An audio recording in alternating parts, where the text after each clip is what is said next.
Hey, what is up guys? In today's video we're going to be taking a look at the Hawkeye Firefly 8S action camera. Now this is a really good price camera. It's around 120 bucks and they're stating it can go up to 4K 30 frames per second as well as 120 frames per second at 1080p. Now I did test the 1080p 60 frames per second today and also the 30 frames per second 4K option. And I've gotten similar footage with the same sort of flight style between the Gopro Session 5 as well as this one on the 1080p part. Now the 4K, I could not take this 4K because the battery died. So yeah, we're going to do it with 1080p. Later on, we're going to be doing a massive shootout with the Runcam 3S and then the Firefly 8S. And I do have a couple more action cams on the way. So today we're just going to do a quick comparison. I'm pretty sure, especially in our hobby, or at least my viewers, this is what they're going to be taking a look at because that's what they're going to be trying to use. Now, a couple things that I noticed. Now, to be honest, both of them's quality seemed just about perfect, especially with the current lighting condition that I was using. They look very similar. However, what I've noticed is this one is a little bit more sensitive to jelloing. But again, I can't say that fully 100% because what I did was I printed the PLA mount, which means it's very hard plastic for this. And I just stuck it on and I went to fly. And I also had a bent prop, which was kind of oscillating a bit. And I couldn't really see that through the FPV feed and I should have changed the prop, but that's totally fine now. We're going to be doing an update video as well later on with the shootout. So this one seemed to be a bit more sensitive to jelloing. And again, it could be due to the mount's fault and the bent prop.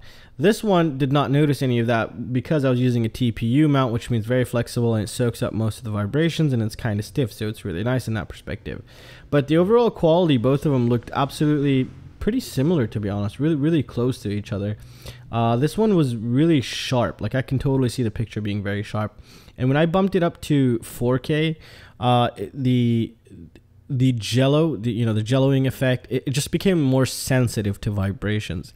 So, and again, I'll be doing a complete review of this once I set up my 10-inch quadcopter with a gimbal, and then we can get real nice footage and see how that handles. But right now we're talking about mini quads or racing quads here.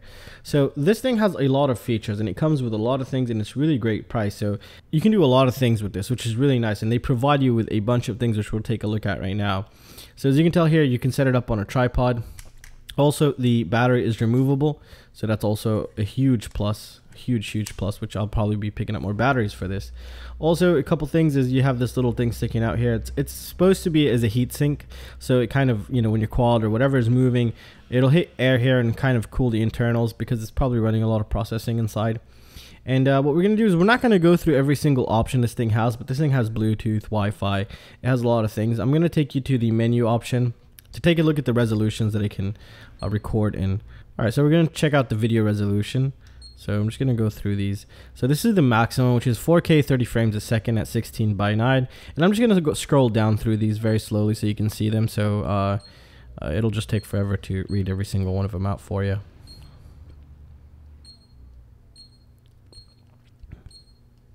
So I didn't try the super view. I only recorded 1080p 60 frames a second, 16:9. That's what I was recording in the video you're gonna see. They also have super view, which is kind of like wide angle mode in a way, and it goes down all the way down to 720p at 30 frames a second. So it has a lot of options here, and the quality looks really nice as well. It's nothing trash quality, which I really liked about it. They do have a bunch of other features which I'll not get into in this video because it'll just take way too long. So another thing, it has two outputs here. So you have a mini USB, and this mini USB can be used for two things. It's connected to the PC, as well as you can get an adapter for it, which comes out with I think like 4 wires. What you can do with this is pipe out the video feed to your VTX so you can fly with this as your main camera. That's for like a gimbal quad or some kind of a wing. You can do that. It'll introduce latency, but as long as you're not racing and you're using one of those big platforms or a wing or something, you're going to be fine with the gimbal. So that's really nice. And another thing you can do with that cable is also set up a PWM channel. So when you flick it, you could tell it to start recording or take a picture, which is also a really awesome feature that I really like here. And we have a micro HDMI out, so if you wanted to connect it to something that's with an HDMI screen, you can totally do that. So also about the microphone quality, it's not as great. I was actually very surprised the other day. I was testing the Gopro my inbuilt microphone. It's a lot better than the Firefly. It's actually a lot better than a lot of things. So the inbuilt microphone, I'd totally give it to the Gopro here. And yeah, that's something I just wanted to note. But this has a lot more features than this little session here. All right, so let's take a look at some of the things that it comes with. All right, so this thing comes with quite a lot of things. I didn't expect it to come with so many things. You have all kinds of adapters here for it. So you have this if you're going to connect it to a pole or something, you can do that here, which is really nice. They do provide that plastic cover, the waterproof cover, and I could show you that. So the camera just turned off there. Here's another tripod cover, a tripod stand kind of holder in a way, which is really nice, I think. Let's see. So yeah, here's another tripod. And so if you didn't want to use the bottom one for some reason, you can use this also, which is holds it very securely. That's really nice. You get a little cleaning cloth. You get the USB here, just the normal USB, not the one that allows you to pipe out the video feed. You get more adapters and some more adapters and some more adapters and even more and some more.